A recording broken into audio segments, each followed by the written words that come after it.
two. Hello. Two. Check. Hello. What's up, folks? What's up, friends? Here I am. I'm back. Hot mic. Another day of streaming. It's funny, like 2.5 years ago, it's like, I'm going to try this whole streaming thing. It seems kind of fun.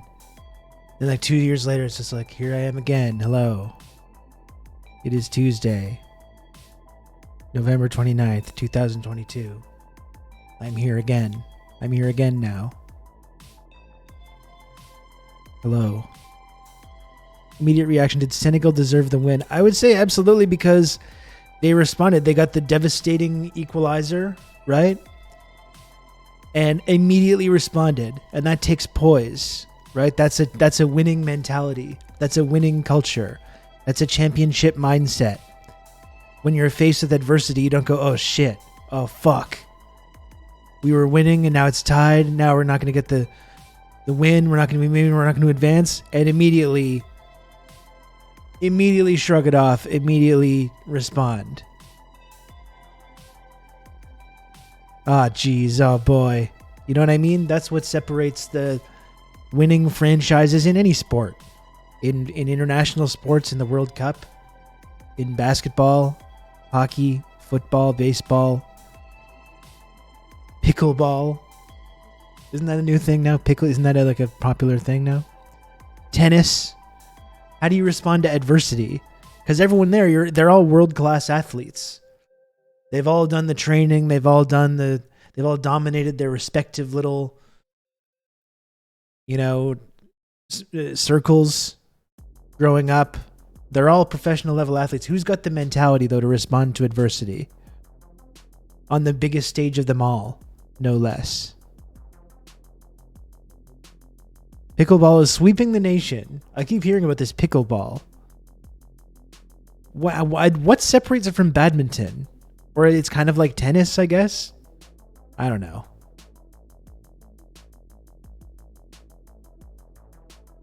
My boss literally joined a league. Damn.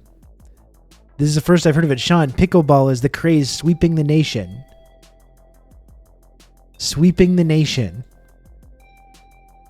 Pickleball. I don't believe in sports, says Sean. Sean, are you a sports ball guy? Oh, is there a sports ball happening?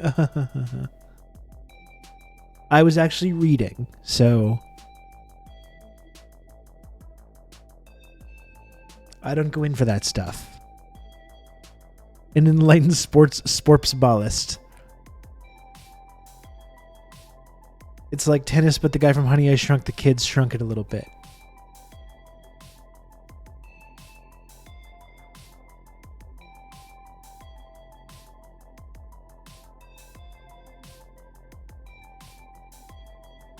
Nerds be like, oh, there was a sports. I was doing experiments. Yeah, I was reading a book on science while listening to Mozart. So it's really funny, those like the right-wing guys that are getting into that sports ball like mindset. They're like, because sports is like soy or whatever now. And sports is brainwashing you. So they're like, I was planning right-wing insurrections while you were watching your sports ball. We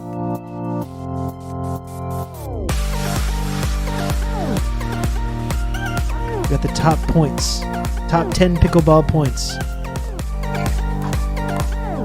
Here's all the stars are here, folks. Here we got A-listers in the game, this burgeoning sport. Catherine Parenteau and Riley Newman. The hot team tearing up the ranks. Versus Jay Devilliers and Jesse Irvine.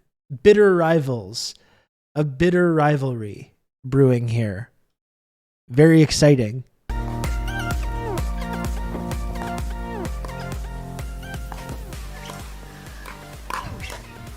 Oh, and a behind the back. Oh, my. That's almost become routine for Jay Devilliers. Now can they finish it off? And and the ATP. He did hit a pretty tricky behind the back kind of thing there. So it's like tennis meets ping pong. A little bit, right? I would recognize one of the biggest names in the sport because of my boss whipping my ass with it in a meeting once. Like we're Tyson McGuffin. So it's like tennis meets ping pong. It's like you're standing on a ping pong court, essentially. I gotta stop him here. Yeah. With no points on the last opportunity, just as crucial.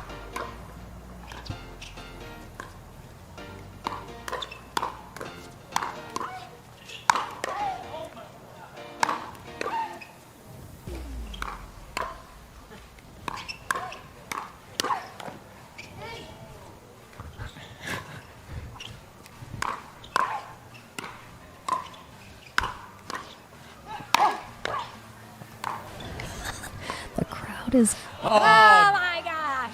Oh, wait, why do you refer to it as that? Damn, you don't want to do I that. always like to call it confusion. You don't want to do that. Generally, folks, you want to try to avoid hitting it into the net.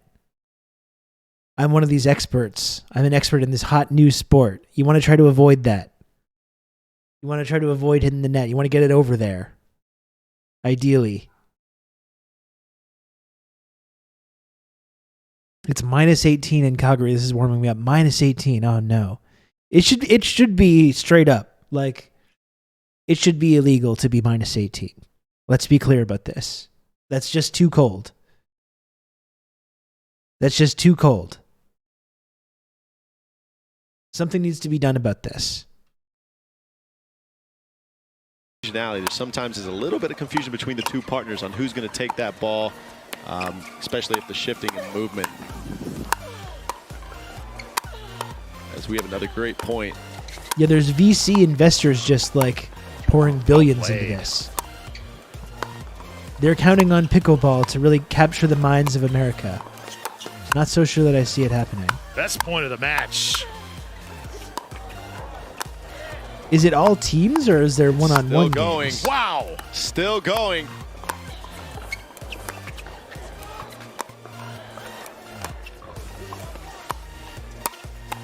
Can you imagine just big like tailgate parties at the pickleball arena?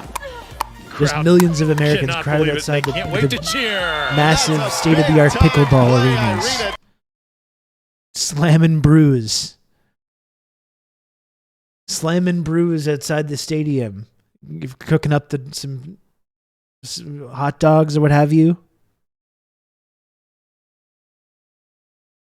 Every game of pickleball ends in fisticuffs. Often it's common knowledge that this is true. Yep. I don't know. I don't know if I see it. White Claw is the official bevy of pickleball. That actually makes sense. And it seems like fool's tennis. I don't know. It's like, yeah. It's not tennis. It's not ping pong. You can count on me. It's not You're gonna have badminton. good old Rob to talk you through all this. TRRS MRX. Oh shit. It's Don Darkzoni.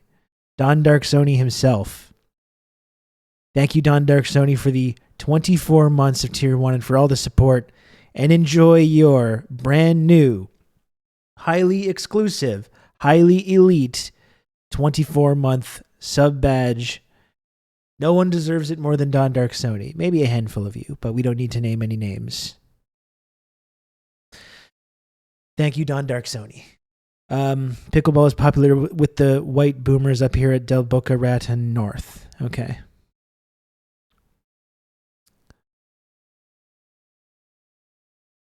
The aging tennis players You've like just pickleball. become an elite Oh my member goodness of gracious. the Friendship Triangle. Oh my goodness gracious, Don Darkzoni. With the 24-month badge and with a whopping 10 gifted subs from Don Darkzoni. Thank you so much, sir. Once again, I must ask, who benefits? Who benefits from Don Darkzoni's, the mysterious Don Darkzoni, and their presence in this community? Well, I'll tell you who does. It's me and all of us, but mostly me, because I get the sort of monetary benefits. That mostly goes to me. But other people benefit as well from it. Mainly me, though. Gifted those from atop the grassy knoll. Thank you again, Don Dark Zoni. Let me just hang on. For old time's sake. We are fortunate enough to sometime get some 10 sub gifters. Eventually I will automate this, but here we go. Wow. Okay, Rob. Seriously, wow. I got to get VJ back on the show. I'm trying to plan some good stuff coming up with guests. Okay, VJ agreed to come back on a couple weeks ago, and I wasn't able to do it, unfortunately, so I had to reschedule. But I'm going to get in touch with him over the next week or two and try and schedule a time for him. So much has happened since he was here last. It was really interesting in our talk too, because we talked. It was like right before the Ukraine-Russia conflict kicked off in earnest, and we talked a little bit about that. And I think I think so much has happened. It'd be really great to catch up with him. He's got to come back. I was in touch with Abby Martin today. Literally today, I was speaking with Abby Martin. She's like, I really want to come. My partner's traveling. She's like 9 months pregnant, or like 8-9 months pregnant, so she's giving birth soon. So kind of understandable why it's tricky timing wise. But I am in touch with Abby. Abby will come on the show eventually. I fucking promise. I promise Abby Martin will come on the show eventually. Obviously, I think having a baby is probably more important to her at the moment, which, you know, we can criticize that or whatever. We can. You know, it's some people have different priorities. That's all. And we can accept that. We can accept that. We don't need to get upset about it. But Abby will come on. I got to get Aaron Good to come back on. I got it.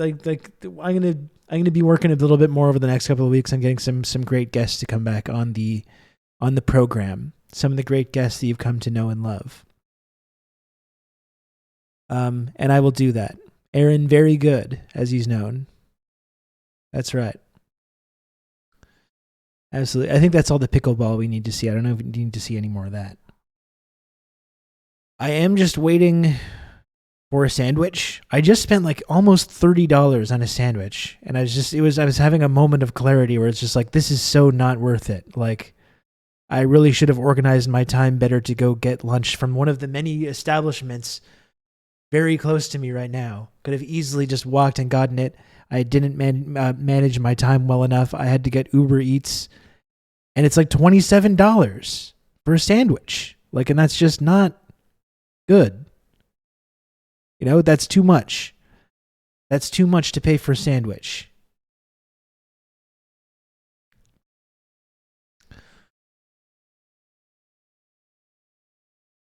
Kids are a great case for contradictions. Like, damn, this thing is my entire heart, but also this kid is exhausting. Fuck. I'll agree with you there. I will agree with you there. It must be a high quality sandwich. I mean, it is Dagwood's. I love Dagwood sandwiches. I eat them on the stream often. I think they're tremendous, but it's not worth $27. I think if you go to the store, it's like $12. It's too much. But yeah, I agree, Outrun. Love my son more than anything in the entire world. And it's also just like so exhausting and tiring. He's almost 7 years old. He still goes to bed at like 10 o'clock at night. It's just so much. It's so tiring. I'm so tired. It's been 7 years of this. And I fucking love the guy. I love the guy more than anything. You know? But man, is that exhausting? Would I really like to have a little bit more time? Just a little bit. You know, especially in the evenings. A little bit more time to get some stuff done. A little bit more time to, you know, hang out, spend time with my partner. You know? It would be nice to have an extra little 90 minutes there.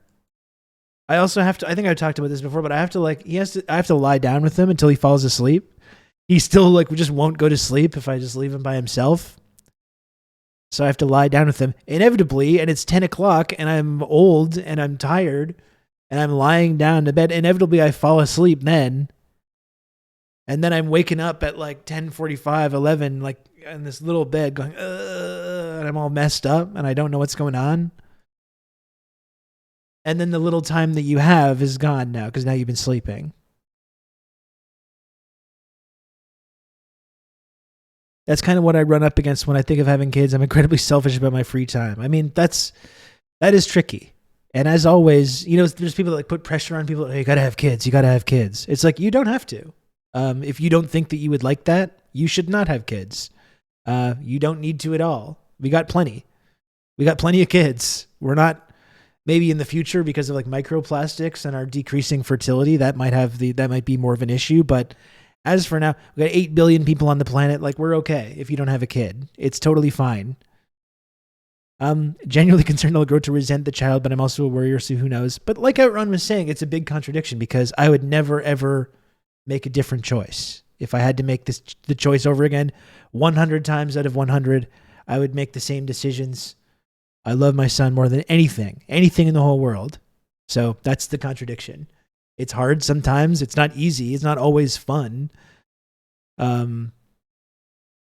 If you enjoy your free time, then you better get over that because you're not going to have any more. It's expensive. All the things that people say that don't have kids that they say about kids, it's all true. And I would absolutely 100% make the same decisions again if I had to. In fact, on that subject, I have to show you guys the thing that I did with my son, Elliot. I have to show you. I posted it in the Discord server, but I'm just like, I think it's so cool and I'm so proud of it that I have to show it for you here.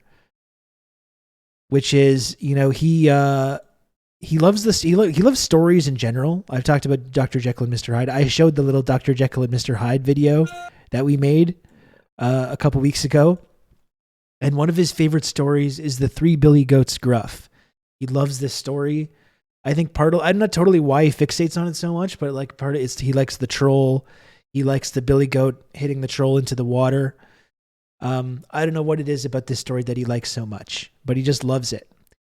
And so as I did the other day with his story about Dr. Jekyll and Mr. Hyde, I just captured him on audio telling the story, like narrating the story, and I cleaned it up a little bit. He does the whole thing in one take. He did it in one take, just telling the story. I fixed some of the stutters and all that kind of stuff, and I streamline it and make it sound good because I'm a podcast editor and that's the kind of shit that I do for a living. And we make all the images on Midjourney. So he does the narration, I edit that, and we kind of we work together to make the images on Midjourney to find the images. And then I put it in. He even helped me select the music on this one because he wanted music from Dawn of the Dead, which he has not seen, but I've played him some of the music from it before. So he helped me pick that out. And so I'm going to show you. This is my son, Elliot, recounting the story of the 3 Billy Goats Gruff. And I edited it into this video. And we added the art from Midjourney and everything. And I think it's so cool. Like I genuinely do. Here we go.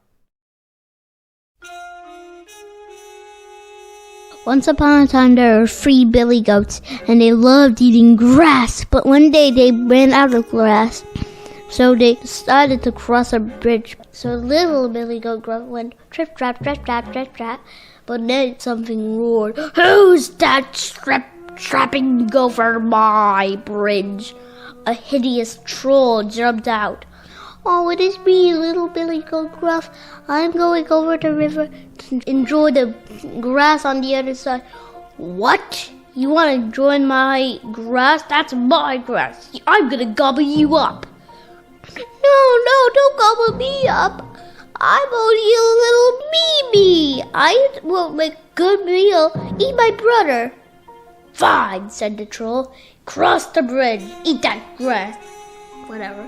So he jumped back into the water. So little Billy Goat Gruff said to his big brother, "I'll go next."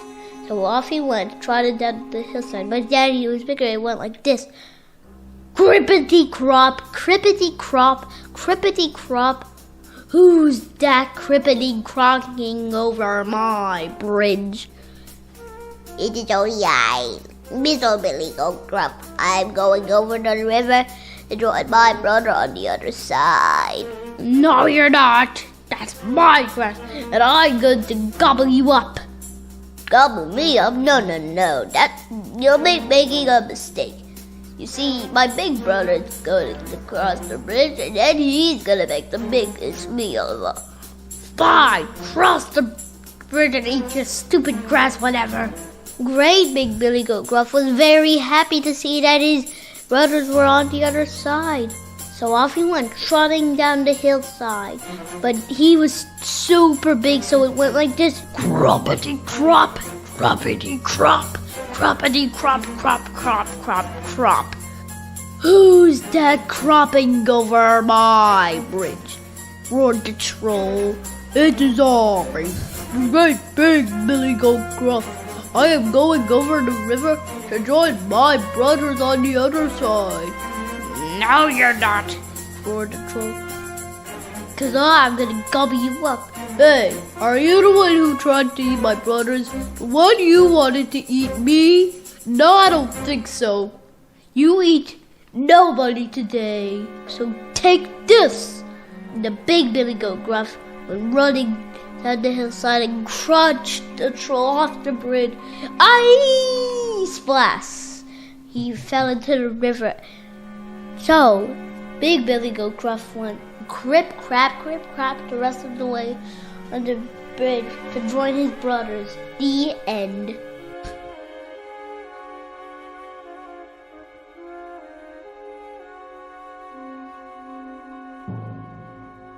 Isn't that cool? Man, I'm so proud. I think that's so fucking cool. I'm so proud of. Like, he's really amazing. He's really good at doing that. Like, that was all one take. That was just all like off the top of his head. It's so cool. So that's what I mean. Like, that's the contradiction, right? Yes, all the things that people say about having kids, it's true. You have less time for yourself. You have less time for you and your loved ones. You don't sleep. It's hard. It's expensive. But, you know, like I said, I would never make a different choice. You get to do stuff like that. You get to have a little partner, a little friend, to go through life with. And it rocks. So that's the contradiction. That's the contradiction of being a parent. I got my sandwich here now too, as well. I got my sandwich. I think I'm ready to dig into that. Perhaps we can look at some. There's plenty of stuff to talk about. Oh, and by the way, this is a shorter stream. Okay, this is a shorter stream today. I got a hard cut off at 2 today. Because I have an appointment at 3, so I got to leave at 2. So maybe we can cut off the chit chat zone a little bit, and perhaps I can put on some kind of a video for a moment while we kind of get started. I'll put on some breakthrough news content. They've had a lot of stuff that I just haven't gotten around to watching. 5 mega corporations. Over the last little bit. So maybe we can put that on now, and then we can talk about some of the stuff that we wanted to like discuss today. There's plenty of stuff to get into.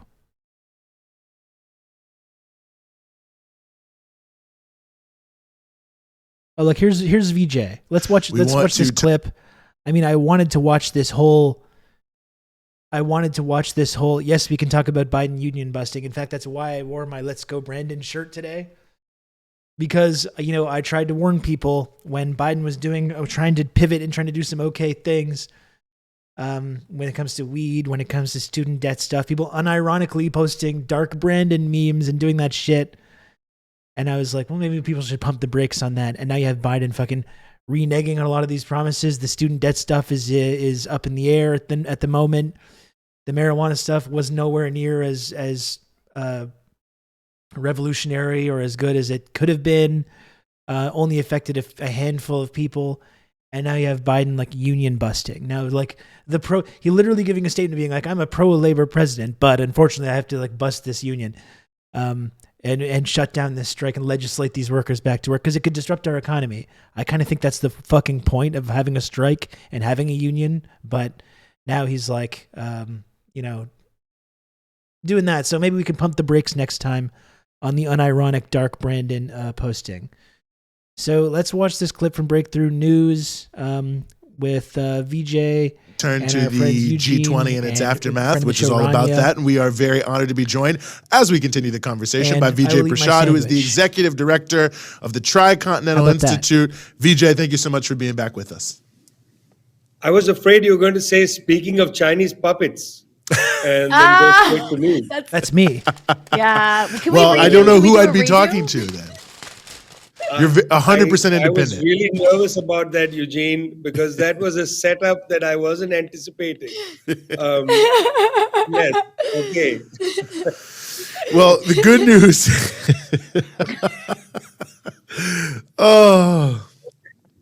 The good news is whatever accusations that are made, at least it's because you're relevant, and that's what's important. They never come after you if you don't have anything good to say. Well, sorry. Okay. Yeah. Listen, VJ, you'll have to forgive me. You'll have to forgive me, VJ. It's so late for me that I keep people are making fun of me in the comments. I yawned. I'm really sorry. I'm 7 hours ahead. It's very late for me. I'm getting back into the hang of doing this at night. But we did just have the G20, which is what you're on to talk about. So why don't you give us a little idea of what I guess your overall summary analysis of what came out of this particular G20 meeting. I mean, there was of course certain things that happened, certain interactions that happened that were quite cartoonishly pleasing and funny in many ways, but also speak to a broader context of what this means as the global order changes. Well, if you don't mind, let's go back to the origins of the G20, the group of 20 countries, because I feel that gets neglected sometimes. In 1974, the Western states plus Japan came together to create the G7, the group of seven.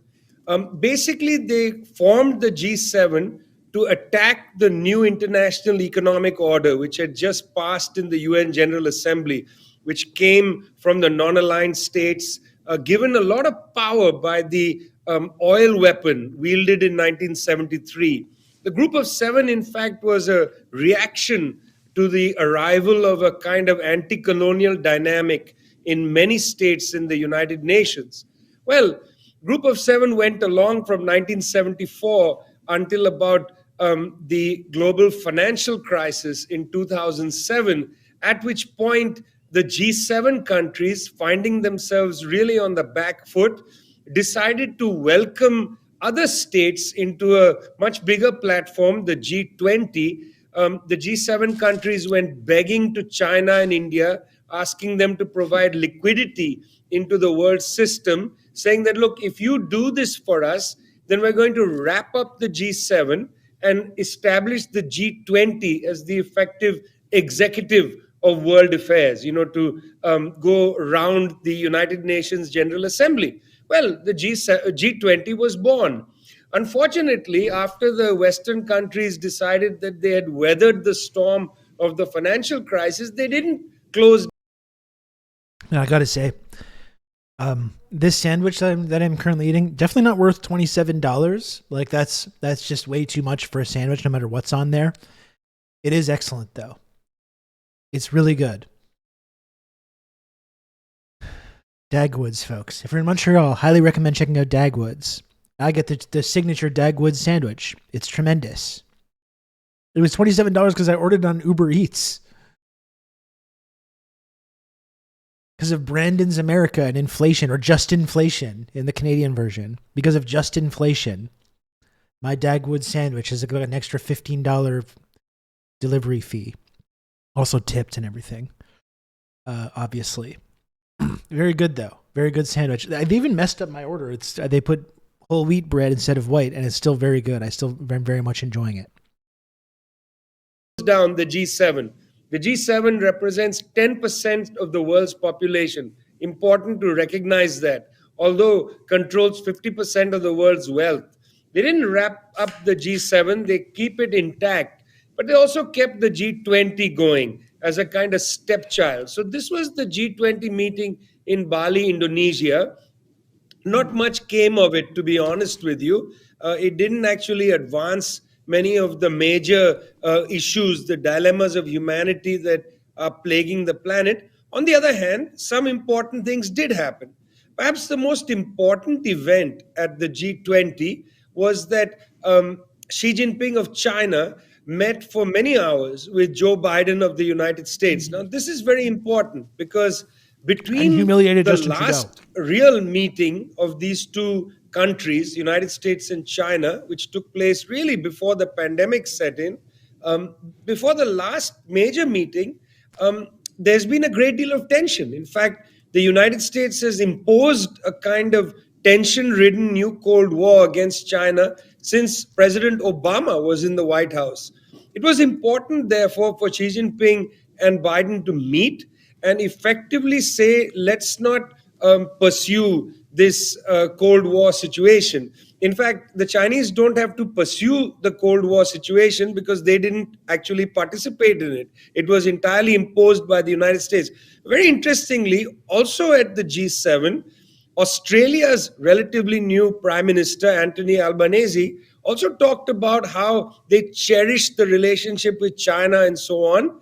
We saw just before the G20 meeting, a trilateral meeting of the United States, Joe Biden, the South Korean President Yoon, a man of the far right, and the Japanese Prime Minister, Mr. Kishida. The three of them met at the sidelines of the ASEAN meeting that happened just before, and also affirmed, while they talked in belligerent tones about China, they affirmed the need to, quote unquote, reset relations with China. I think what's happened is that whereas earlier in Obama, in Trump, and in Biden as well, there was this idea that you could sort of barrel headlong into the Chinese, intimidate the Chinese to basically withdraw the economic and technological advancements. There's a recognition now in Washington it's not going to happen. So Biden himself had to say, listen, we need to manage our competition. I don't understand what that phrase means, managed competition. Manage it in what way? The United States is getting outflanked by much of the Chinese economy. So I don't know what they mean by manage. But effectively, G20, interesting meeting. The Indonesian president took them all off to plant trees. Very important because he highlighted the plight of the mangrove forests in Indonesia. Important gesture. Mr. Biden almost fell into the mangrove swamp, was saved by the president of Indonesia, Jojo. But of course, not much else except, as I said, the important quote-unquote reset, as the Australian press is calling it, of relations with China. I think that's. I'm sorry if anyone's like turned off by the speed at which I just fucking annihilated that sandwich. I think even I think this was one of those moments where I kind of went into one of those fugue states, one of those food-based like fugue states you go into where you just kind of lose consciousness. I think when I'm on camera, I should probably be more mindful of this kind of thing, but I was completely lost control. I absolutely demolished that large sandwich from Dagwood's. It was very good though. I do am a speed eater. I don't want to mess around with this, you know? When it comes to eating, I'm not a big, like, I'm not going to sit there with a forkful, pontificate a little, you know. I'm really like, I'm here, the food's there, I enjoy it. I want to get the food in my body as soon as possible. We'll talk after. Excuse me. We'll talk after. Okay? We'll do whatever after. Anyway, it was a very good sandwich. Let's continue. That's the headline of the G20 meeting. Mm-hmm. Well, I'm glad you raised that because I think, you know, one of the critical questions about these multilateral forums in this era, and of course the Ukraine issue was a big issue and ultimately didn't really come up, but I know there's a lot of insistence to try to come up with some statement, but is whether or not the tensions that exist in groups like the G20 are heralding sort of the the decline of a unipolar world order? Is this the eclipse of the U.S. sort of aegis over the world now that Biden is having to take a step back from some of his aggressive bellicosity from before? And I mean, obviously there are changes happening around the world. There's no doubt about that. But I just wonder how. But people I got to get on the show. I got to get Eugene Perrier on the show as well, so I can get everyone on this screen can be a guest of the show. Eugene's fucking fantastic too. You look at that, and of course the next G20 presidency will be India, and you know, I think that's also designed to show, having Indonesia than India, that there is more unity perhaps amongst the big countries of the world. Anyway, let me stop editorializing and get your thoughts there. Well, the first thing is that certainly the United States is in a fragile position. I don't think the US State Department had any illusions that they could walk into the G20 meeting and have a statement come out there which condemned Russia. After all, Russia is a member of good standing of the G20. It's very unlikely that that would have happened. The worry was that no final statement would come out of the G20. That's what the Indonesians were privately talking about. Very worried that they were hosting the G20 meeting and there'd be no final statement. That would be a rebuke to their chairmanship. In fact, in the end, a statement was put out there, and I was very interested in the opening paragraph. In the opening paragraph of the Bali Declaration, there's a suggestion that the G20 effectively is not a place to adjudicate security issues. You know, that was the direct statement in the opening paragraph, saying this is largely about trade, development, and so on. This is not about political matters such as stopping a war and so on. The G20 is just not that space. You want to deal with that? Go to the UN perhaps, or go to some other forum. I think that was an interesting compromise which everybody could accept, so that there was no attempt to either condemn the Russian invasion in Ukraine or to justify it. I mean, they just let it go because they had other things to talk about, including issues of the climate devastation and so on, which in fact I would say that there were more interesting things said at the G20 on this issue than at COP27 in Sharm el-Sheikh, because there was actually a conversation about the question of climate financing among senior leaders. Anyway, I don't have much faith that this is going to advance much. As it is, they have had this loss and damage fund which they announced out of Sharm el-Sheikh. It's basically a warmed over version of the Santiago initiative that was taken in the COP25 in 2019 that was held in Santiago, Chile, where they already came up with the loss and damage. You know, it's so interesting how I'm not sure if he was at a COP27 Decadune. I was wondering that myself. That was one reason that I'm interested in getting him back on the show, considering, he had those huge viral moments, that big viral moment at COP26 that I was fortunate enough to talk to him about on this program. So considering everything that's happened since, like we were mentioning earlier, it'd be great to catch up with him again in the wake of COP27. Excuse me. It was disgusting here. I'm eating and drinking soda and I'm like Dennis Nedry over here. Just a big slob. Apologies to VJ for interrupting with my slovenly behavior. Major powers in the world recycle. If the only recycling that happens are these initiatives that are supposed to save the climate from destruction. So we see, obviously, in the G20, a sign that the United States can't impose its will on the rest of the world. Well, what's the alternative?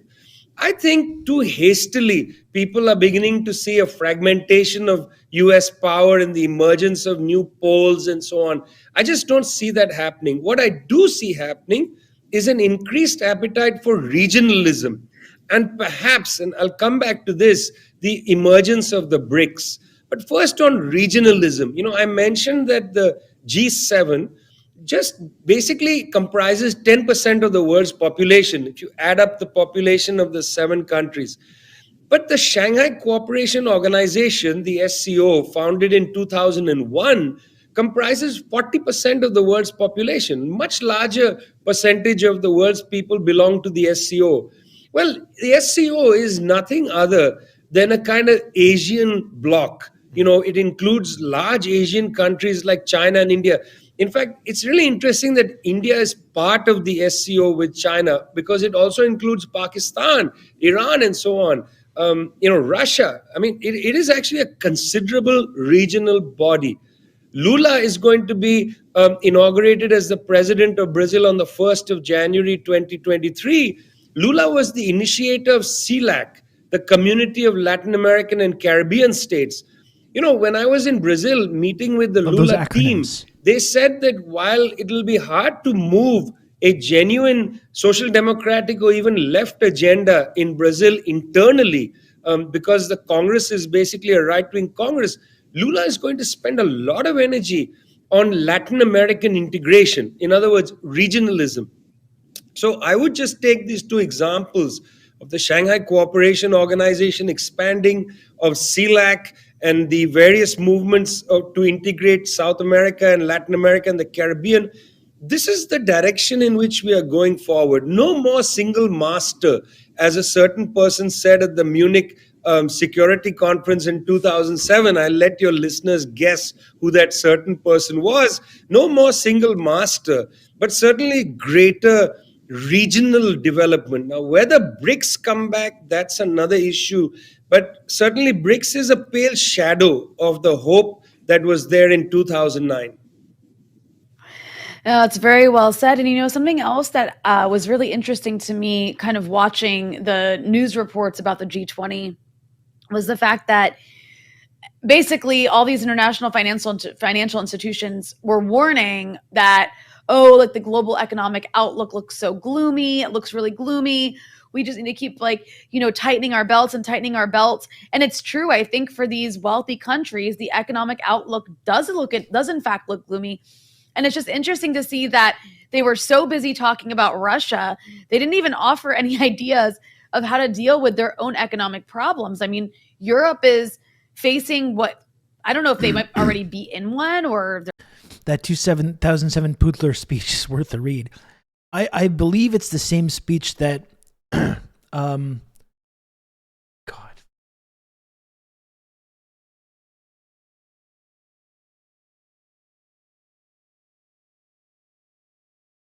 I'm so sorry. I'm just trying to remember that I'm so getting to be so bad with names, especially in my elderly age that I'm in here.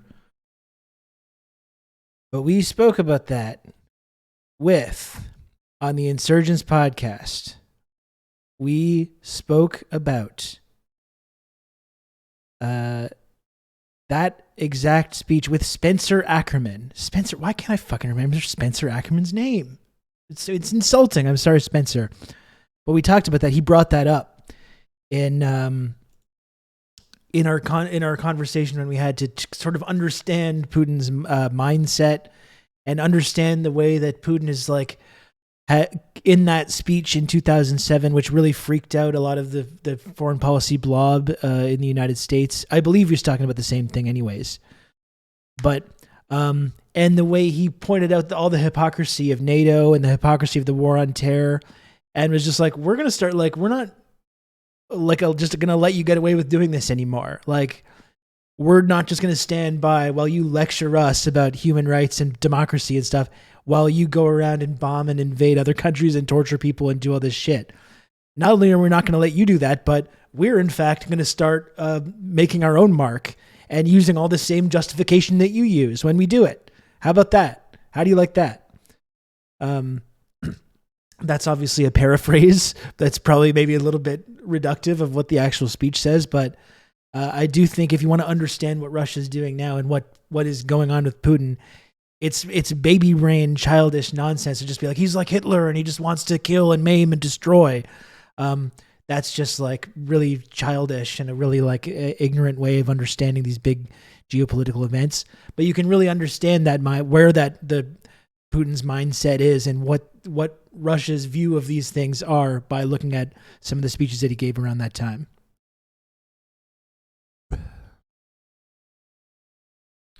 They're likely going to be in a recession. And while they've temporarily, fixed, or not temporarily, postponed the inevitable with having gas shortages by storing up enough for the wintertime, that's not going to last forever. They don't have alternatives in place.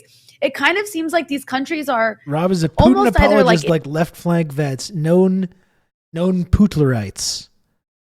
Left flank vets. You hate to see it. Very unfortunate. Known disinformatia purveyors. In denial or just kicking the can down the road? Market putinalism. Well, that's, quite correct. I'm not sure that they're in denial. I think they know exactly what's happening. And the reason we know that they know what's happening is that they've been saying so. I mean, they are in a serious either short-term or medium-term problem. The sabotage of Nord Stream 2 is actually ruined one of the principal pieces of infrastructure that allowed Europe to get reasonably priced energy, and therefore I know the Brandon administration was looking into that whole Nord Stream pipeline sabotage. Did they ever get to the bottom of that? I think they were like, we were putting our best people on that. We're going to find out right away who did that. I haven't heard much about that since, though. That's kind of weird, isn't it? They never quite got found the culprit on that one. Hi, Rob and Chad. Glad I got here in time for the pro-Putin propaganda you push daily. Thank you, Cut Man. Happy that you're here. Happy that you're here to enjoy this, again, extremely pro-Russian Putin propaganda that we like to talk about on here. We're all trying to find the guy who did this. It could have been anyone. That's right. Sweden said they figured it out, but they wouldn't tell anyone it happened. They're doing the hipster thing. It was like a really obscure saboteur. You probably haven't heard of them. Let's just move on. Let's just move on from this. In 20 years, the CIA will admit they did it and no one will care. That's right. And then the people 20 years from now will still be lecturing us. I'll be fucking, how old will I be? I was 60 years old and I'll be here doing TRRS and people will still be saying like, you're a liar. You love Putin or whatever, whoever the guy is at that time that we're supposed to be mad at. But what I was right about that thing 20 years ago, you can look at clips of me saying this 20 years ago, and I was absolutely correct.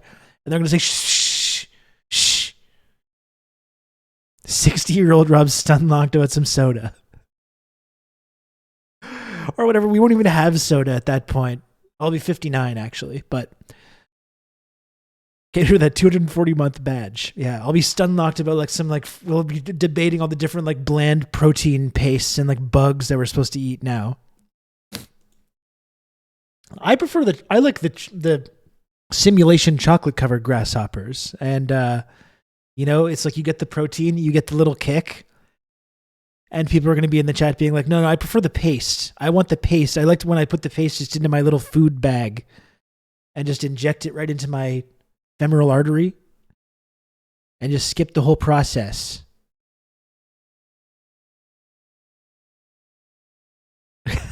As for the Dagwood's roach sandwich.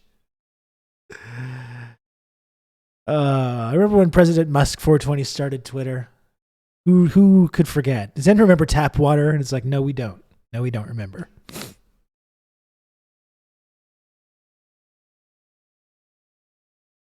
I'll see you there, folks. I'll see you there. I said before how it's like streaming and like 2 years past and it's like, oh, I'm still here. Well, fucking I'll still be here 20 goddamn years from now as well. And I hope to see each and every one of you there as well. In whatever platform still exists. Even if it's like VHS tape trading like we talked about before. The US and Canada will look like children of men while the rest of the world looks like Blade Runner. Pretty much, yeah. Pretty much. Let's continue. For not have to restart coal-fired plants in Germany or to restart nuclear in several countries and so on. The fact that Nord Stream was so badly damaged, I don't know how long it'll take to repair that pipeline if the Russians or others are willing to repair it. Russia has found customers for its natural gas in China, in other countries in Asia, including India, of course, not natural gas, but oil. I don't know if they'll even bother to resupply the European economy. I'm not sure. It's a question European leaders should be asking themselves. They've basically priced themselves out of the market. There is a recession. It's already there. Already many countries have had third quarter growth rates go down, and that. I'll be making a fortune selling small vials of polonium so they can ingest just before death so they won't be reworked into Soylent Green. That's just smart. The 22-year badges. Oh, man. I can't even imagine being alive in 20 years. Well, that's another thing about having kids as well. The other mixed bag of various contradictions. You kind of have to be. You don't have a choice. You have to stick around. You're stuck here. You're stuck here as long as they're around. Twitch will require streamers to stream their entire life at that point. Yeah, that's right. That's correct. That's a technical definition of a recession. This, of course, predates the Russian entry into Ukraine on the 24th of February of this year. It predates it. The recessionary pressure, in fact, predates the pandemic. In many countries, there was a possibility of recession even before the pandemic started. You already see this in 2019. So, yeah, I think they know what's going on, Rani. I don't think it's a lack of knowledge. I think their options are limited. Actually, if I'm to be quite clear, their options are limited. It's not even that they're burying their head in the sand, and the options are limited. A tiny Amazon drone that follows me around 24 because politically, it's actually living in a cage. Quite possible for the United States and others to initiate pressure on the Ukrainian government to come to the table with the Russians. You see, right now, the Russians and the Ukrainians could easily come up with a deal. I looked at Vladimir Zelensky's 10-point plan that he put on the table. This actually resembles bits and pieces of Minsk II, which the Russians say they are committed to. In April of this year, Russia and Ukraine came to an interim agreement under the auspices of the Turks. There's space for an agreement between Ukraine and Russia. Unfortunately, United States, UK, and other Western states are putting pressure not to allow a negotiation. So that actually reduces the political options for these countries. They are stuck with recession unless they are able to come to terms with the fact that Russia is a real country. It exists on the borders of Ukraine. It's going to have to remain there. Libs. Ukraine and Russia. Well, so VJ, listen. Let me push back on what VJ is saying. I know there's people in Ukraine and Russia that want a deal. What about like fucking Phil, who lives in Minnesota, with the Ukraine flag in his bio? What about him? If you asked Phil what he thinks, he says no deal. He says, get fucked, Pootler. No deal, sir. Nancy in like Virginia with the Ukraine flag says, no thank you. No thank you, Pootler. Isn't there someone you forgot to ask here? Isn't there someone you forgot to ask? What about all our Ukraine bio friends and all our friends in NAFO? Do they get a say? The Ukraine really means a lot to Phil. He's based his whole identity around the Ukraine. Phil will let every drop of blood be spilled before he gives in from Milwaukee. No surrender. No retreat, no surrender, says Phil. Exactly. We will fight to the last Ukrainian, says Phil from Minnesota. What about Redditor 420 saying Russia needs to be wiped off the map? What about him? He doesn't want to negotiate. He doesn't want a negotiation. So, no deal. Bob from Montana has very strong feelings about this as well. Not only should they not negotiate, but Russia should be giving back the Crimea. Russia should just be voluntarily balkanizing into 8 different ethno-states. Bob, Phil, and Nancy from the United States all feel very strongly about this.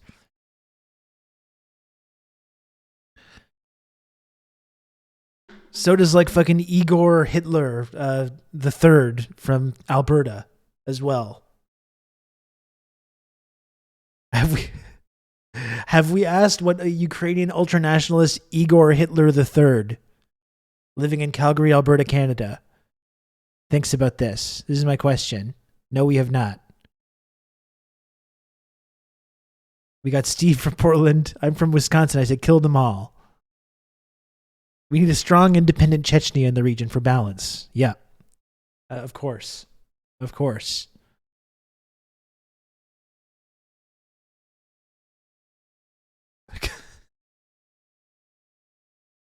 Anyway. Russia are going to have to come to terms with each other. They are permanent allies. I've said this before. Ukraine cannot be lifted out of its territory and plonked in the middle of the United States. It's going to have to live next to Russia. They're going to have to come to some terms. Well, until they come to some terms, the political options for France and Germany and Italy and so on are minuscule. They don't have any space of maneuver. They are trapped effectively in recession upon recession. Well, Vijay, I'm so glad you brought out this issue of the options as well. And I mean, it almost feels like this existential desire to weaken Russia, weaken China, to prevent the sort of Eurasian thing coming together. I mean, I know as a materialist, I'm supposed to root everything in the current realities of capitalism, but it's hard not to think about how the biggest kind of evil boogeyman in Western sort of lexicon history is Genghis Khan. And, what did Genghis Khan do? We know certainly united Eurasia, not to the benefit of Europe. And it just feels like it's almost this existential, almost like suprafactual fear that exists about the possibility of greater Eurasian integration for these nations in the West that has trapped them in this myopic policy world. Well, what's interesting about that is that the European Union, about 3 years ago, just before the pandemic, started discussing Eurasian integration. Now, we know that Eurasian integration in the contemporary period is a product of the world financial crisis and of the wars that the West prosecuted against Iraq, Iran, and Libya. Basically, they cut off Europe from perfectly decent sources of energy in North Africa and West Asia. Therefore, Europe, but particularly Germany, became more and more reliant upon Russian energy sources. That was one facet of integration. The second is, after the financial crisis, Western capital essentially descended into the bowels of illicit tax havens. And it was Chinese capital that came to the table, which is why 17 Eastern European countries some joined. leftist based in Canada. I was turned on to this sick individual, and I found this. Ambiguibot, thank you very much for the raid. Welcome, Raiders. Thank you very much, Ambiguibot. Thanks for joining us. Get in here, Raiders. How's it going? How was your stream today, Ambiguibot? Sound off in the comments. I'm Rob. Hello. Smash the follow button if you can. We're just watching this clip from Breakthrough News. BJ Prashad, we got some more discussion, interesting discussion coming up next. God, so they're renovating the unit directly below me, which has led to like a lot of like sound and hammers banging and all kinds of craziness. But now I think the sound is over, but like there's some kind of like this whole place is just permeated with this smell of like paint or glue or like something caulking. Is that what that is? I don't know. I'm not like a repair guy. And it's just overwhelming. So I gotta say, I just took a big inhale of it. If I like pass out on camera from inhaling toxic fumes, it's not a bit. And you do in fact have to call an ambulance for me. Because I'm inhaling like toxic renovation fumes.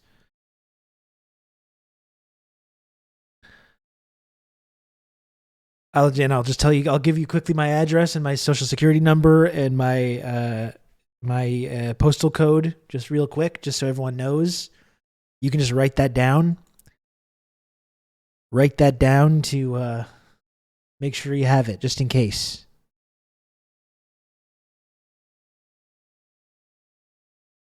Anyway, I guess because I imagine they're finishing it up so someone can move in the next couple of days. So. Maybe they're finally finished with the renovations, but this smell is kind of overpowering at the moment. Counteract the fumes with weed. I actually tried that this morning. I opened the windows for a little while, got a little wind tunnel going, and it's very cold. It's very cold, so I had like cold air going into my apartment, which seemed to help. And now that I've closed the windows, it seems like it's back. Anyway, let's finish this video. And thanks again, Ambiguat, for the raid. 17 European countries get involved one way or the other with the Belt and Road Initiative. It was a natural process as a consequence of these developments. Well, the European Union starts a discussion about 3 years ago about Eurasian integration. Now, what I find interesting is this is a time when there's a lot of pressure for European countries to stop allowing Huawei to provide 5G technology to European countries and so on. In the UK, in Germany, there was a big pressure from the United States. Don't allow Huawei in, they'll take away your privacy and so on. European Union released a study where they talked about Eurasian integration. So in fact, Eugene, what was interesting is the EU, the bureaucrats in Brussels had no problem with Eurasian integration. They had a problem with who they thought is calling the shots. In other words, a Eurasian integration dominated by Europe and behind Europe, United States and Canada is perfectly acceptable. If the G7 ran the integration, it was okay. In the same way as Russia was welcomed into the G7, for a while it was the G8 because Russia was a part of it. As long as Yeltsin and then Putin was subordinate to the G7 countries, Western Europe and North America, all was okay. So in fact, I was quite interested to find that they didn't have a problem with Eurasian integration per se. The U.S. talked about still banning Chinese technology and use national security as its cover. It's interesting, isn't it? It's national security is used as a cover to get Western Europe off of cheap gas from the Middle East, cheap gas from Russia, and to cut off these like Chinese tech companies and telecom companies. And the national security is always used as the excuse. It kind of seems like they just want to prevent, or they just want to use their military establishment to get rid of their competition in these energy spaces, in these technological spaces. It kind of seems more like that, doesn't it? But it's always used, these altruistic reasons are always given, or national security interests are always given. Like you're saying, you're getting cut off from oil from Iraq, Libya, natural gas from Russia. We're undercutting these Chinese telecoms that want to give you their technology and want to build infrastructure. No, you can't do that because of national security reasons. You know? It kind of seems like you're just using your military establishment to protect American interests, financial interests, and creating monopoly, like trying to increase, cornering markets and creating monopolies of American or Western companies. That couldn't be it though. They had a problem with who was dominating it. And if it appeared as if in the driver's seat was China and Russia, then it was outrageous. If Europe was colonizing or recolonizing Russia and China, that was fine. So, in fact, they don't have a principled objection to Eurasian integration. They have a principled objection to not being in charge and benefiting principally from that integration. Well, there we go. That's the center of gravity on which everything else is orbiting around. As always, VJ bringing great clarity to the eddies and currents of all the global situation. And of course, Tricontinental dossiers and newsletters are required reading for anyone who really wants to follow this. Yes. But of course, Vijay Prashad, Executive Director of the Tricontinental Institute, thanks for joining us. More reliable. Great stuff. I'm just going to quickly open the windows again, if you don't mind. They lost all manufacturing industry to China. Tech is the biggest industry they're holding on to. That's true, Lamport. The only issue I would raise with what you just said, Lamport, and I know you know this, but that they didn't just lose manufacturing industry to China. Right? They didn't. They willingly, gleefully, happily handed over their manufacturing industry to China because they all thought that they were going to benefit from that. And it's only years later when it's like, what happened to our manufacturing industry? Why is China kicking our ass, and why is their economy becoming the top global economy? Why are they becoming the top trade partner with all the rest of the world, Africa and Latin America and everywhere else, and Southeast Asia? Well, it's so bizarre. Why is this happening? Well, it's because you willingly gave over your manufacturing industry to China and other countries in the global South. I mean, it's not that fucking complicated. But it's like now they're just looking around going, what in the world? How did this happen? We've been bamboozled. We've been hoodwinked. These devious Chinese people just stole this industry from us. It's like, no, you sunk the ship to kill the union. That's exactly what happened. And, they made their bed. They got to lie in it. Just one moment, okay? I'm going to open my windows. It's really, intense, the smell.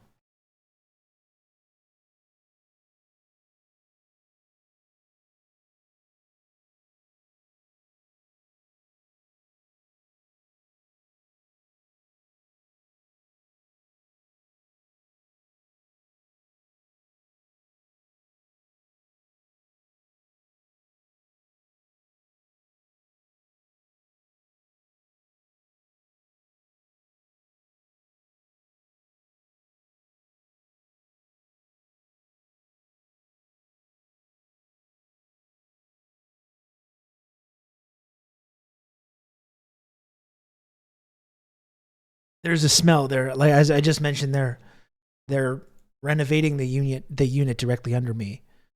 And there's been a lot of like construction noises for a couple weeks, and now there's a very sort of strong smell of like paint or something else, glue, I don't know. And I'm just inhaling big whiffs of it. Probably just taking years off my life. Helplessly watching our worm god die in real time. I mean, I could become a martyr. That could maybe be good for my brand, but that could be part of it. So I think now, I got another 45 minutes about. Again, I got to leave early. I got an appointment this afternoon, so I got to leave at 2. Just take a brief moment just to remind people to please subscribe to the channel if you can. Like I said, it's shorter today, so I'm not really expecting to get to the sub goal, but please subscribe if you enjoy this channel and you enjoy this content. As you know, like I have been streaming a little bit less over the last couple of weeks. It's been a combination of my kid being sick a lot and me having to take time off to hang out with him. I've been sick. I've had physical health problems. I have had mental health problems. All kinds of different things preventing me from doing the stream as much as I want to. I have like my actual like monthly subscribers have dropped by like over 100, which is like not insignificant. This channel does okay in terms of the audience and everything like that, but doesn't do that great that I can lose 100 subscribers and not really notice that. So, I would just encourage people to please subscribe to the channel if you can. I am going to do my best effort to do the stream more and go back to doing it more regularly, as long as I can. And I know, like, listen, as I've said many times before, the audience of this stream, very, very generous too. If you do subscribe to the channel and you give subs and do all that stuff and you feel like you're at your limit, that's totally okay. And it's totally fine. And I really, really appreciate it. But I got to remind people to please subscribe to the channel. If you enjoy the content, if you want to, because like, it's really the only way that I'm able to continue to do this is if a certain number of people continue to subscribe to the program. So that's all I'm saying. 30 years ago, Western companies signed contracts with China, including... You've just become an elite member of the Friendship including Triangle. Tech transfer. Now, how dare evil China stealing all our tech? I know. That's how it works. Oh, goodness. You've just become an elite member of the Friendship Triangle. Oh, my goodness. Look at that. 10,000 sandwiches. Thank you so much.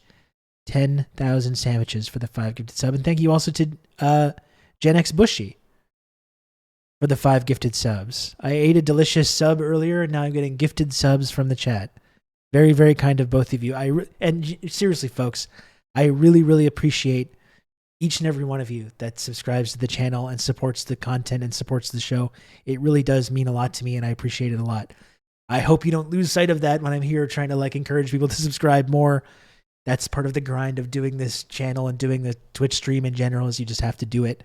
I really, really do appreciate everyone that supports the show, though. I really, really do. And I thank you a lot. I thank you also to 10,000 Sandwiches and to Gen X Bushy for supporting the channel. Okay, so let's get to like what I wanted to get into here. We talked a little, so that video that we just watched, I think is a good jumping off point to get into like what else I wanted to talk about today.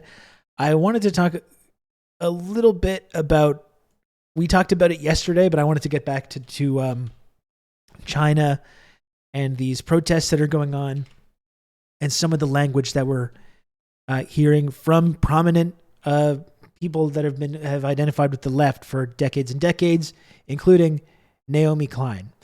Naomi Klein, I mentioned yesterday, is someone that I have a huge amount of respect for, who, without Naomi Klein's book, The Shock Doctrine, gave me such an important, I think, understanding of the way that imperialism works. You can and the count way on Western me. You're going to have good old Rob capital to talk you exploits through all these this. big crises to Chat, you enrich better themselves. slub. TRRS Rob Knife.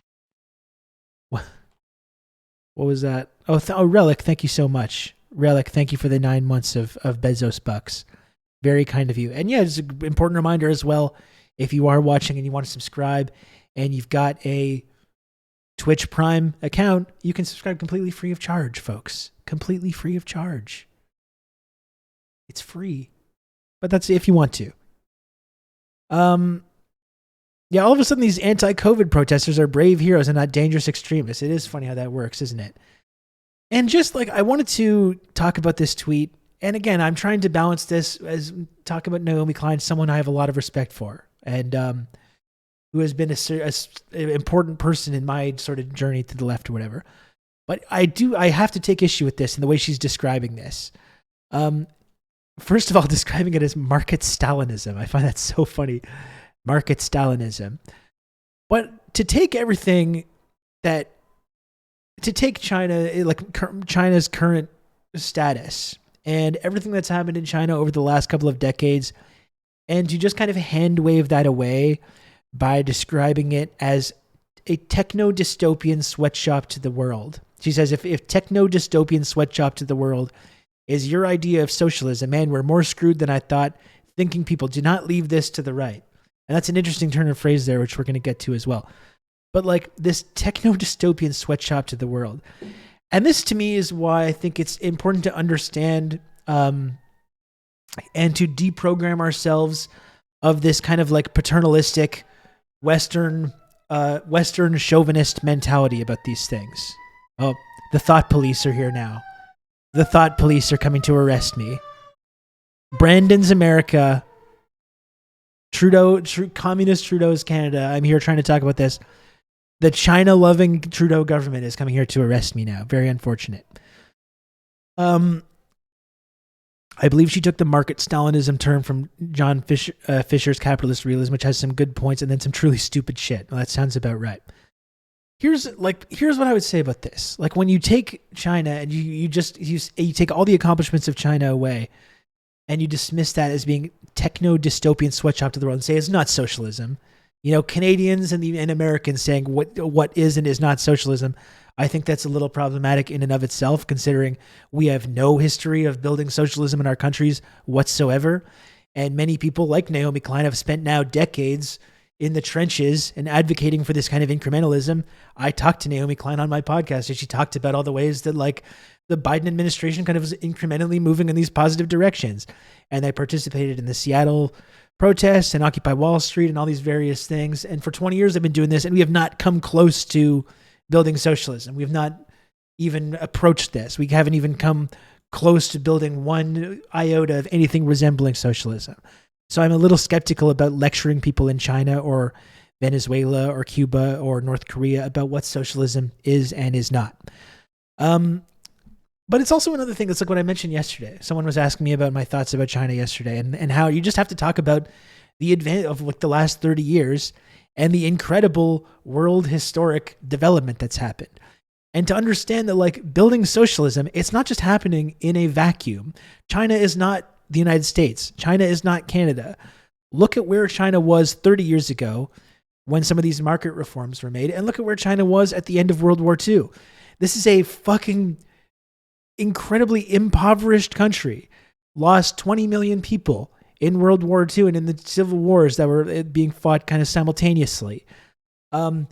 Incredibly poor country, incredibly illiterate country with constant famines, a semi-colonized country, a country that's been a victim of colonization and been humiliated by colonial powers, has given away parts of their country, such as Hong Kong, to these colonial powers.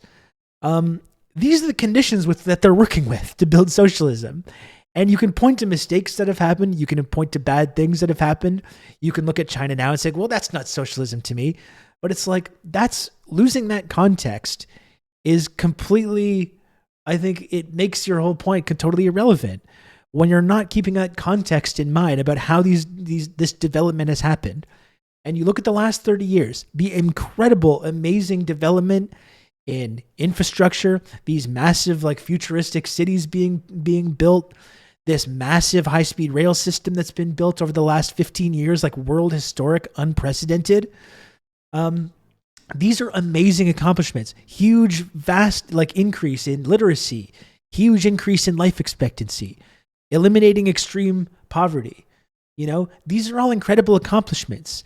And it doesn't mean like, because that doesn't align with like the vision for like what it means to be socialist for you as like someone that has grown up in Canada or the United States, no matter what values you have or what books you've read.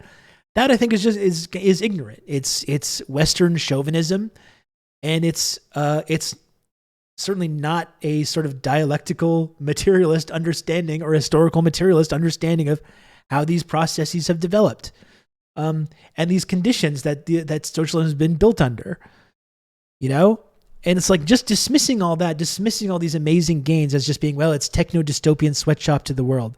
I think that's like, it's not helpful, and it's not accurate. Like, again, what are the choices that China, like, you want, like, you're in the leader of China in, or either you can look at the post-war period or the 70s and the 80s, right?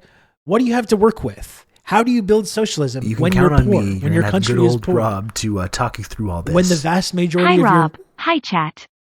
Hey, Squatch, thank you so much for the 20 months tier 2. Thank you, Squatch Drew, for all the support. Very much appreciated. Welcome. But you know what I mean? These are the conditions that Chinese socialists. Jesus Christ. Sorry for interrupting. It's okay. It's just something falling off my wall.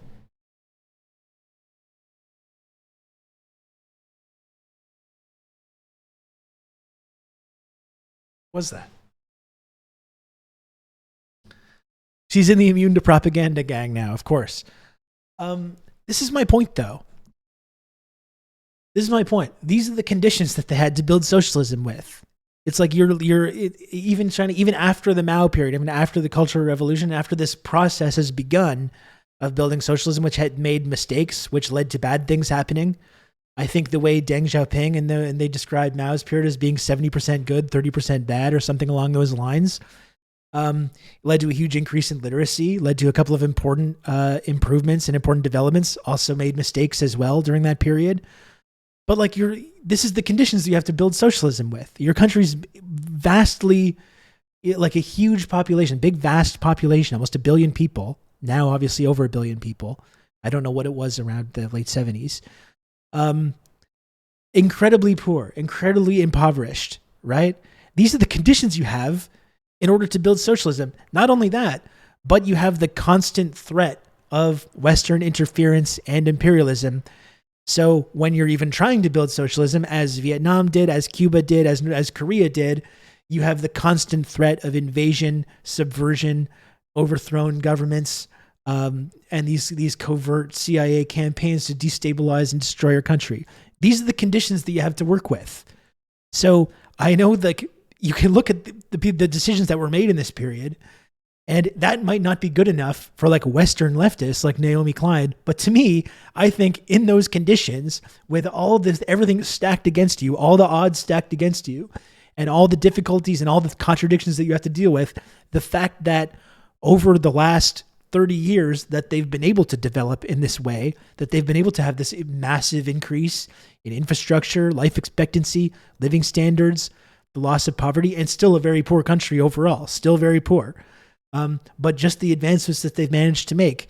Not only that, not only in China, but offering now an alternative to development for people in Africa, for people in Latin America, for other countries that have been victims of imperialism, for other countries that want to develop, that need infrastructure, that need resources, that need capital in order to like fund projects and fund, build hospitals and schools and roads and ports. All of a sudden now offering a different alternative to those countries as well. That's not the IMF. That's not the United States government or the Canadian government. These are incredible, amazing accomplishments to me. And like we can argue all day about whether it's good enough for people to, whether it qualifies as being socialism. I think that's why, Chinese socialists have always been careful to refer to it as socialism with Chinese characteristics, because it's being built in with these very specific cultural and economic conditions. Okay, and when we just hand wave that away, when we say, no, it's not socialism. It's just a techno-dystopian sweatshop to the world. That's Western chauvinism. And I think Naomi Klein is someone that I respect a lot. I've spoken to her a couple times, and I think she's overall someone who's played a very important role, and for a lot of people, in helping us understand these concepts. But that to me is disappointing. It's chauvinistic, and it's not good. I don't like it. And frankly, this is when you talk about the people that want to take over the left in Canada, take over the NDP, a hostile takeover of the NDP, and pull it in this more socialist direction, more eco-friendly direction. It's Avi Lewis, Naomi Klein's husband, and he's the head of that. And there's a lot of people that if they believe in that project of like entryism in the NDP to pull it to the left, that's the camp that they're in. And that's why I'm never going to be all in on it, even though I might respect some of the things that those people do, including some newer progressive media establishments, which exist almost purposely, like almost solely to advance this project. This is why I'm never going to be on board with it, because this is the mindset they have about China and about imperialism. And that's not something I'm ever going to be on board with. And there's always going to be this disconnect. You know? And I think it's really, again, it's chauvinist to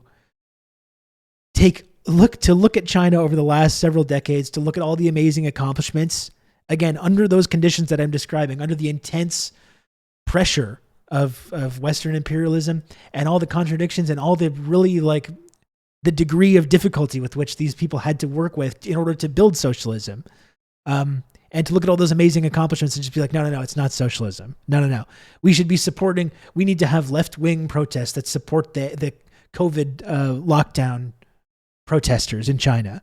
And that's your only fucking takeaway, you know? It's not, I don't like it, and I don't agree with it. I think it's very unfortunate. And again, the same people. So let's dispel a couple myths right now, okay? I got another 25 minutes. Let's dispel a couple myths. The same people that will talk about Tucker Carlson.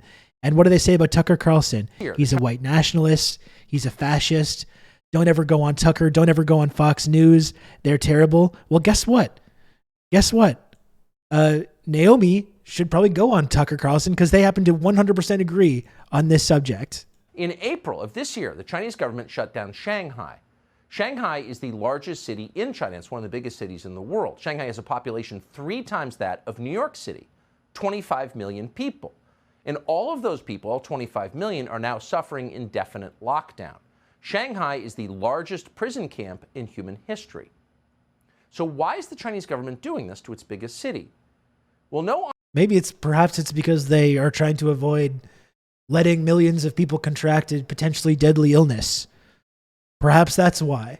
Perhaps these policies have actually saved millions of lives, as opposed to our governments who have just completely given up on trying to prevent people from contracting coronavirus in the first place, and have given no thought to how that's going to permanently affect people's lives, even people that recovered from it.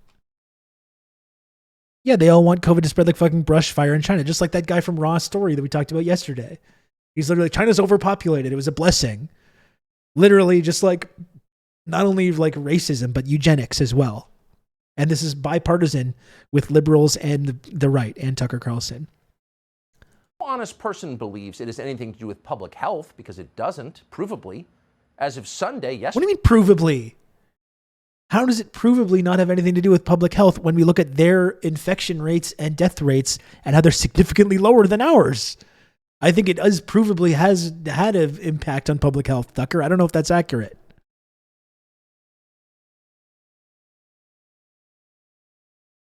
Unironically, it's the same capitalist realism that these leftists are infected by that churns out these god-awful positions. Yeah. Yesterday, there were no COVID deaths reported in China, a nation of nearly 1.5 billion people. Not one COVID death. So COVID is not a threat to the Chinese government. Political unrest, however, is a threat to the Chinese government. Always has been. And that's the point. In China, as in the United States, COVID policy is not a public health matter. COVID policy is a tool of social control. In April of So a couple things here. So first of all, you see a lot of agreement from these Western leftists with people that they identify as being white nationalists like Tucker Carlson when it comes to China. So let's make that connection.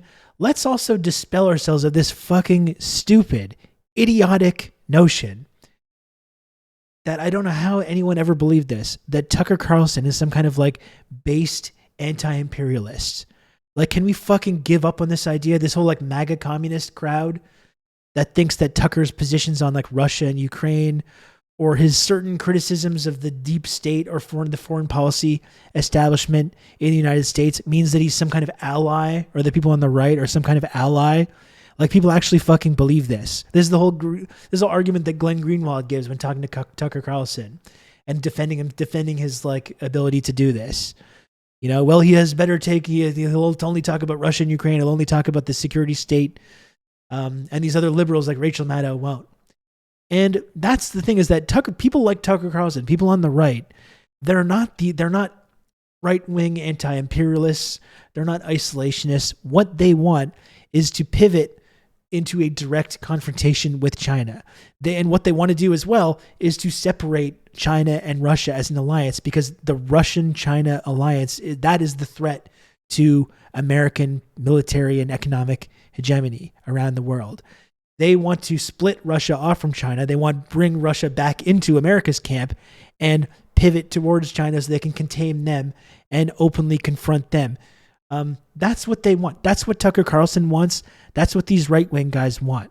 And the idea that there's people on the left that think that there's some kind of ally because they'll make certain comments about Russia and Ukraine, or the American security state or the CIA or any of these groups.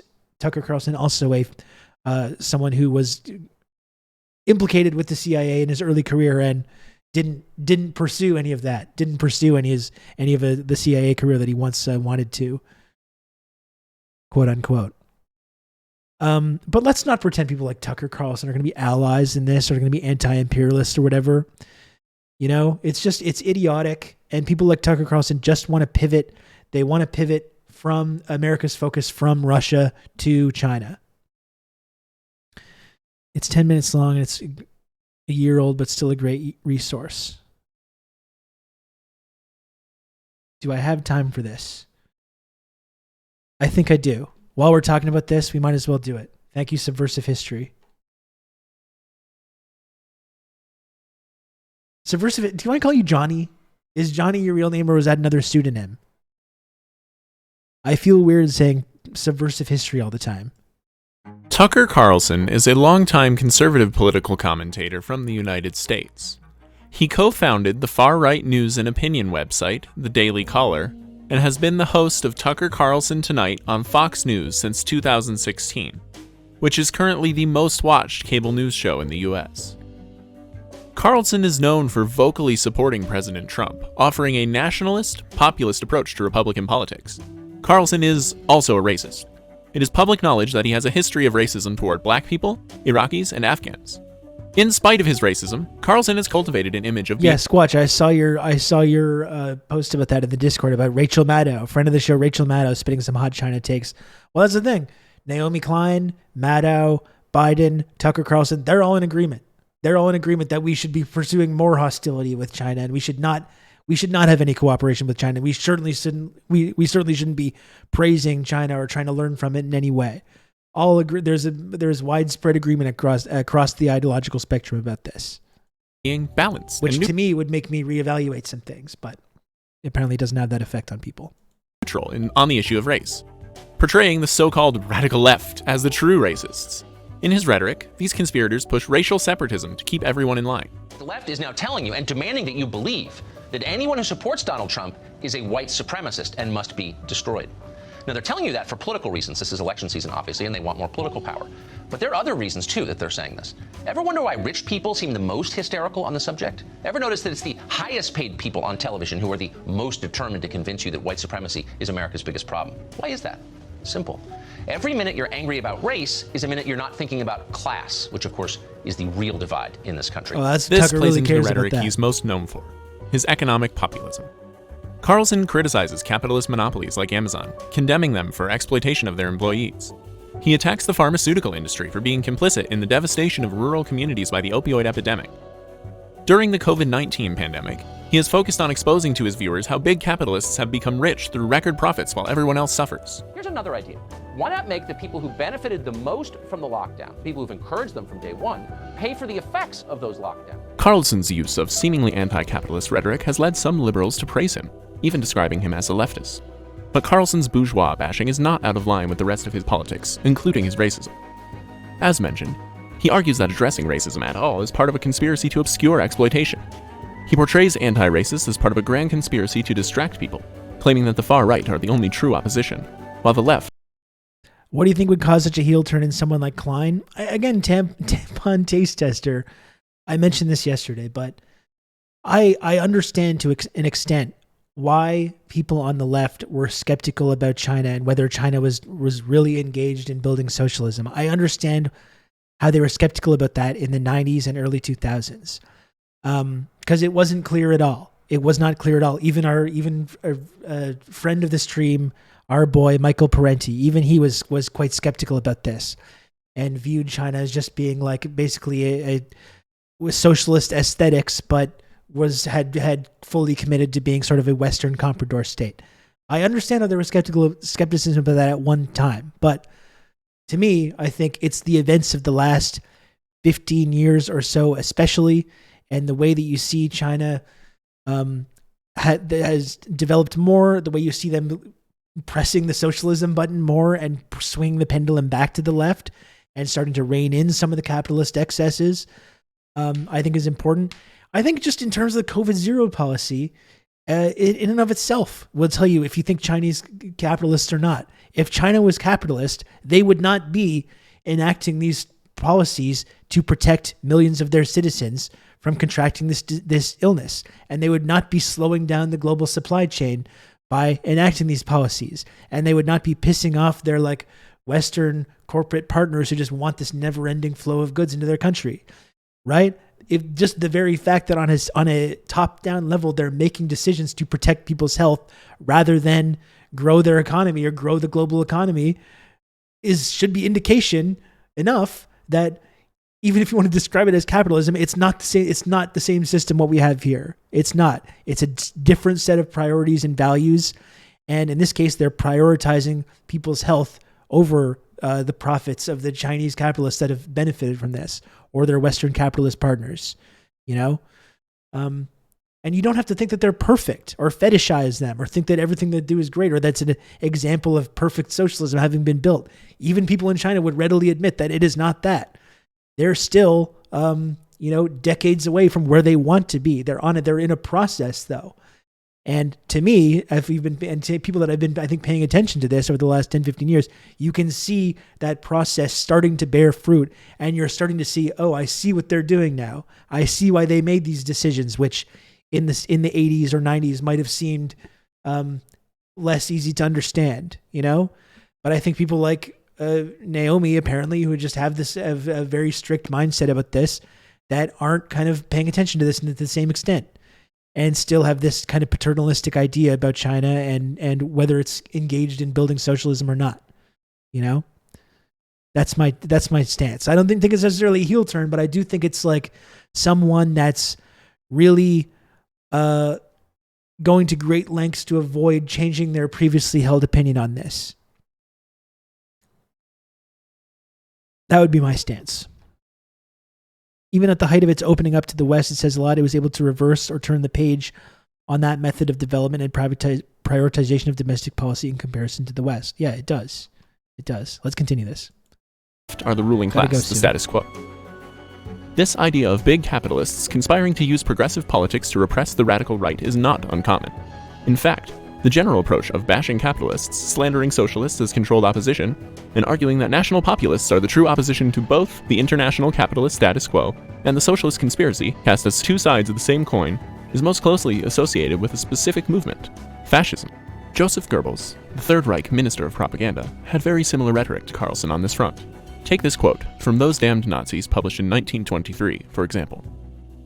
While the working class gradually disintegrates in the Marxist front, bleeding itself dry, the bourgeoisie and Marxism have agreed on the general lines of capitalism, and see their task now to protect and defend it in various ways, often concealed. Is this so far off from Carlson's claims that the radical left are trying to distract people from the real issues in America, playing to the agenda of big capitalists? This rhetoric was not merely a coincidental, non-essential aspect of Nazi party politics either. It was a core aspect of their propaganda. In the beginning, they used it to attack their socialist opponents, from the moderate Social Democratic Party to the radical Communist Party. This rhetorical approach is used in this image, which is captioned, "Marxism is the guardian angel of capitalism. Vote for National Socialists, list number 1. Not coincidentally, capitalism is represented as an unsubtle anti-Semitic caricature. This is also inseparable from fascist anti-capitalist and anti-communist rhetoric. In their eyes, both the bourgeoisie and the revolutionary socialists are part of the same international conspiracy to undermine national unity. Both apparently cause class struggle, and both distract people from themselves, the real enemy." Time and time again, what fascists believe is the common factor between the two groups is that they are part of one imagined international Jewish conspiracy. During World War II, this came out strong in Nazi propaganda. Take this 1941 poster, for example. It is captioned, "Behind the Enemy Powers, the Jew." Once again, it portrays the capitalist United States and United Kingdom and the revolutionary socialist Soviet Union as part of the same Jewish conspiracy. Fascist anti-capitalism is inseparable from fascist racism. It is not a revolutionary anti-capitalism, but a reactionary one. It is not even. And that's a hallmark of fascism, as Parenti teaches us, right? It's a false revolution. It's a false revolution. That's what Tucker Carlson and people like that are offering. Genuinely anti-capitalist, but simply anti-bourgeois. Although they define themselves as the true revolutionaries against the controlled opposition of socialists and communists, they are in fact more in line with capitalism. In a 1923 interview, Adolf Hitler said regarding how the Nazis defined their socialism, "Socialism is the science of dealing with the common weal. Communism is not socialism. Marxism is not socialism. The Marxians have stolen the term and confused its meaning. I shall take socialism away from the socialists. Socialism, unlike Marxism..." Almost like a MAGA communism or that kind of thing. You're just kind of speculating. Marxism does not repudiate private property. Unlike Marxism, it involves no negation of personality. And unlike Marxism, it is patriotic. We might have called ourselves the Liberal Party. You say? We chose to call ourselves the National Socialists. We are not internationalist. Our socialism is national. We demand the fulfillment of the just claims of the productive classes by the state on the basis of race solidarity. To us, the state and race are one. The manner in which fascists understand their populism and bourgeois bashing is that it is in the name of the nation. It is also how Carlson frames his own bashing of monopolies. This national populist flavor of politics is not something that just comes out of nowhere. Rather, it grounds itself in the social foundations of fascism as a mass movement and fascism as an organization of society. Historically, that has been the middle class, the petty bourgeoisie. These are those who own small capitals, who are not secure like big capitalists, but still have an interest in defending private property, unlike working class people. This class can be very radical in its attacks on big capital, but it still falls in line with defending the fundamentals of capitalism. What they want is a social capitalism, one where their middle-class consumer livelihoods are subsidized at the expense of big capitalists, and the revolutionary proles are kept in line with the carrot and stick. At its core, a suburban utopia writ large, and like actual suburbia, it is to be funded through genocide and exploitation. The American middle class has long been shrinking. Here's the this video is the text. petty bourgeoisie's small capital being eaten up by big capital as they lose their social status. The title is Why Tucker Carlson is Not Progressive. They just posted the link in the chat. When middle-class people begin to lose their social status and become proletarians, they search for a way to restore it before they search for a way to fight for their lives as proletarians. Fascism offers a model for this, where they can demand middle-class life be subsidized by big capital. Use the computer to mark up the size of the account. Don't forget that even the 1947 congressional report, Fascism in Action, listed Hamilton as one of the inspirations for the Nazis and fascism in general. Singing and dancing to some hip tunes. That's weird. I thought, Dimitri, I appreciate the 200 friend coin. Thank you. I thought Hamilton was like a cool urban guy. And him and all his like friends who were all kind of hip people of color. We're all, fighting for freedom and that kind of stuff. I don't know what this was. What is that? What is that little dance I was just doing? So I think he must be mistaken there. He was an immigrant. It's an immigrant story. Come on now.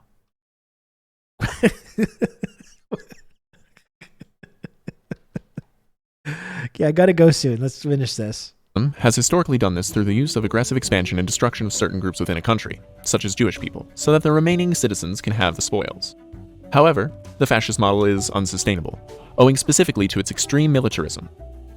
It is only an emergency measure, a combination of desperate movement of the declining middle class and big capital making an alliance with them out of fear of the revolutionary workers growing in size and influence. It depends on the ability to feed a precarious mass consumer society and begins to decline when it can no longer do this. To be concise, fascism is unsustainable because it does not solve the fundamental contradictions of capitalism. It is a false anti-capitalism, anti-bourgeois but pro-capitalist property. Many fascists are conscious of this fact. Carlson is a multimillionaire himself, yet he constantly bashes millionaires on his show. He has defended and supported Donald Trump as a populist president, even as he cut taxes for the big bourgeoisie and filled his cabinet with the usual corporate capitalists that have a hold on the mantles of government. He and other fascists are not grifters alone, however. They often believe what they preach. No, I haven't. As I a mass straight. That movement, sounds cool. fascism is a dark mirror reflection of socialism. Fascism plays on disillusionment with capitalism, the system of exploitation, and isolated individualism. It claims to offer a new community on the basis of the nation, to grant a comfortable livelihood to people. Fascism rises where socialism has failed to make inroads. It is appealing to people in that it plays on their frustrations with capitalism, while failing to make uncomfortable challenges to its basic assumptions like American exceptionalism and white supremacy. Instead, it allows its followers to blame the shortcomings on a large conspiracy. People like Tucker Carlson are not pushing people to the left.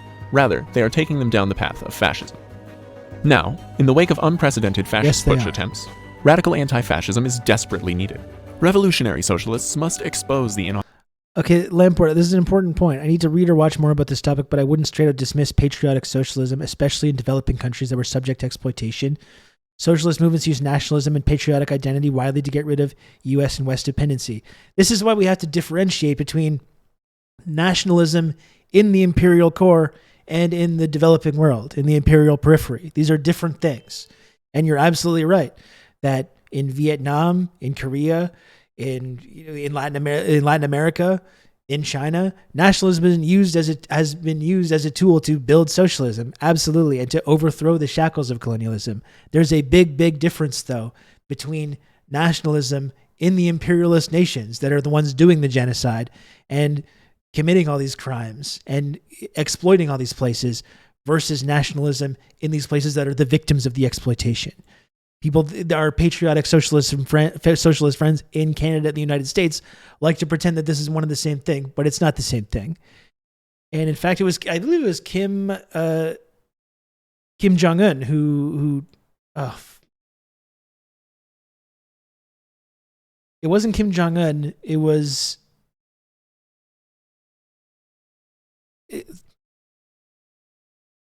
in North Korea, there was a text that identified I don't believe it was Kim Il-sung.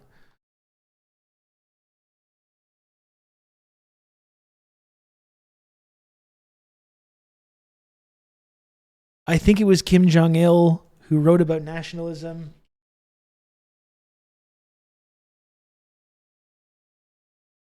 I'm trying to see if I can find it. I think that's who it was. I think it was Kim Jong-il. Yeah, I wrote this text. Okay, here, I'm trying to find it here. Sorry for the delay there.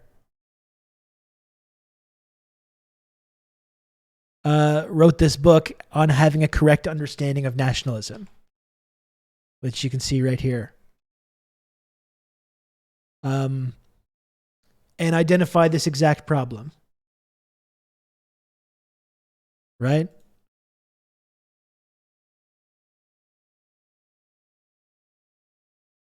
Oh, and we've got Fidel as well, from Dimitri.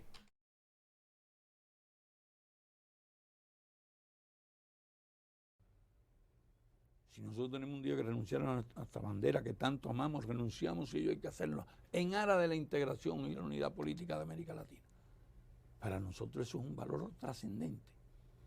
Como si un día quieren organizar un Estado mundial justo, no un mundo bajo la batuta y el dominio de una superpotencia que quiere establecer el orden. Si un mundo de la humanidad avanzara tanto que en pensar en una integración económica y política universal, nosotros también renunciaríamos a nuestra bandera porque somos internacionalistas. No somos chauvinistas, no somos nacionalistas estrechos. Somos not chauvinists. Nuestra patria. Respetamos y exaltamos los valores nacionales Pero nuestra filosofía fundamentalmente es la del internacional. But our philosophy is fundamentally that of internationalism. Big, big difference. Luego estamos mucho mejor preparados que nadie para las integraciones. Nuestro pueblo, su educación política, lo hace más apto para cualquier paso en esta dirección. Señor Presidente. Very good. Very good clip. Let's just finish this, then I'll call it authenticity of fascism's anti-capitalism, and demonstrate that it isn't an actual alternative, but merely another band-aid solution that throws us toward catastrophic ends. Now, more than ever, in the midst of a pandemic and climate catastrophe, we need to become viable as a mass, progressive, socialist movement. People are tired of neoliberalism, and they are open to alternatives. It is important to ensure that the alternative they turn to is an emancipatory one, rather than one that makes some comfortable for a brief amount of time, at the expense of millions of others. This is the last thing that I wanted to talk about. That's enough about Tucker and China. I'm trying to really race through everything that I wanted to get into today. Yes. Why are they leaving? Hey, everybody, we're back here with the host of The Problem. No, we don't want that. Okay. Just the last thing, Biden, I proudly wore my Let's Go Brandon shirt today. Let's have no more unironic Dark Brandon posting or any of that shit. This is just such pathetic bullshit. Biden's statement calling on Congress to force rail workers back to work to avoid a shutdown. As a proud pro-labor president, I'm reluctant to override the ratification procedures and the views of those who voted against the agreement. But in this case, you see, you had to, old Uncle Brandon, old Grandpa Joe had to make in this case, he had to take a different tact on this. He had to make an exception, unfortunately. He's very pro-labor, but he just had to in this case. And he says, I'm calling on Congress to pass legislation immediately to adopt the tentative agreement between railroad workers and operators. Let me be clear. A rail shutdown would devastate our economy. Without freight rail, many U.S. industries would shut down. That's exactly the fucking point, Brandon. That's exactly the point. And this is what it comes down to, right? As much as people like Joe Biden pretend to be pro-labor, striking and labor power and unions, this is the only leverage that we have over the powerful people in our country. It's not through voting. It's not through our precious marketplace of ideas. It's through labor power. That's the only leverage that we have over them. And they don't want us to have that. No, in any circumstance. As much as Biden, he pretends to be the pro-train guy, the pro-union guy. Fuck Joe Biden, and he's not. He's a right-wing conservative, as always. He's probably better than the fucking extreme right fascist freaks that want to take over the United States government, but that's just more of an indication that the United States is not a democracy, and it is an authoritarian dictatorship of capital, because these are the choices that people have to make between the right-wing Biden and the extreme right challengers that he's going to have.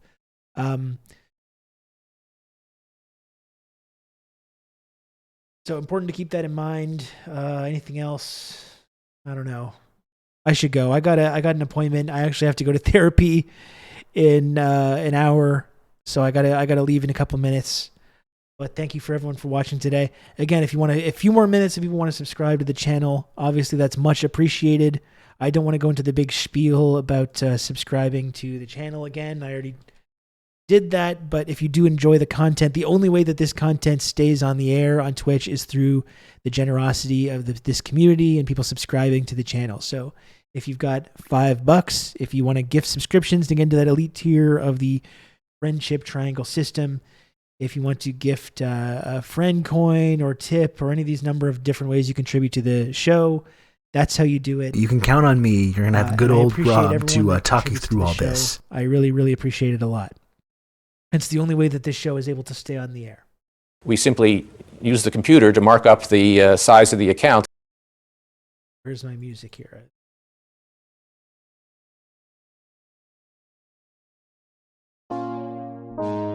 You've just become an elite member of the Friendship Triangle. Oh goodness, what's this here? Okay. Alana, thanks for gifting a or Alana. Thank you for gifting a sub to Tampon Taste Tester. Very much appreciated, Alana. Thank you to Proletariat for the 100 friend coin, and thank you so much to Tiniest Boop. Thank you very much for the 5 gifted subs. Very, very kind of you. I really appreciate it. Thanks a lot, folks. We stand a king who goes to therapy. I should have been in therapy probably a while ago. I guess it's kind of a better late than never scenario for me. But I'm working on this shit. We got Iran or the United Snakes of America, Kaka. I don't blame anyone for rooting for the home team. If you're American, I got to go with our friends in Iran though on this one, unfortunately. I hope they vanquish the great Satan on the pitch today.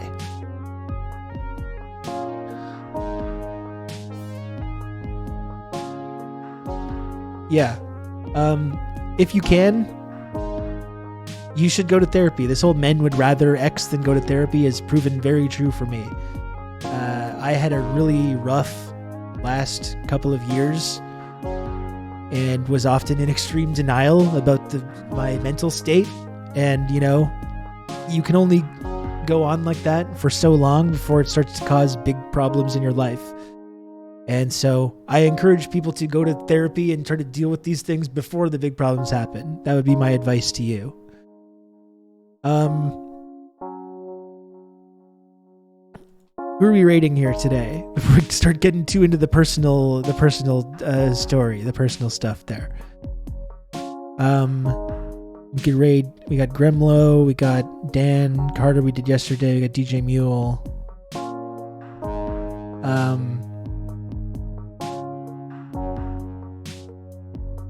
Let's give our friend DJ Mule a little raid here.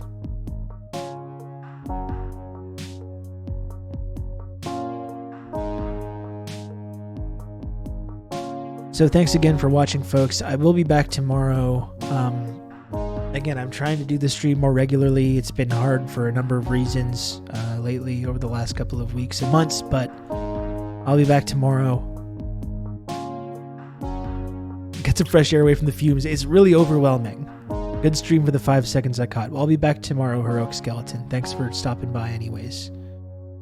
The renovation fumes are extremely overwhelming. I'm gonna have to just walk around this place with a fucking N95 mask. It's not good. So thanks again, folks. I'm gonna raid now. Cheers. Thanks for watching. Thanks, Comrade Social Distancing. Thank you to everyone for watching and supporting the channel. As always, I love you very much. Take care. You can count on me. You're going to have good old Rob to